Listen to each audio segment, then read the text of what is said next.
ఈ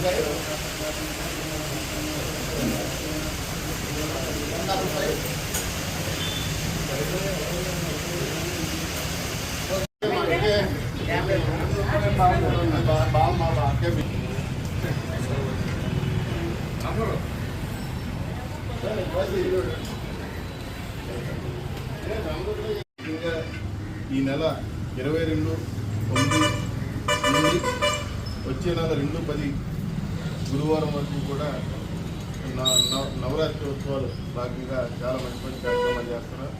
మరి ఈ కార్యక్రమానికి పట్టణ ప్రజలందరూ కూడా వచ్చి సద్వినియోగం చేసుకుని మీ కోర్టుల్ని అమ్మవారి దగ్గర మరి మీరు తీర్చుకోవాలి మనస్ఫూర్తిగా కోరుకుంటూ ఇంత చక్కటి అవకాశాన్ని ఇచ్చినందుకు పేర్కొన్న ధన్యవాదాలు. ముఖ్యంగా ఈ కార్యక్రమానికి మరి విశిష్ట ముఖ్య అతిథులు అభినందనలు. మరి ఈ కార్యక్రమానికి భక్తులందరికీ కూడా నా ఉదయపూర్వక నమస్కారాలు తెలియపరచుకుంటున్నాను.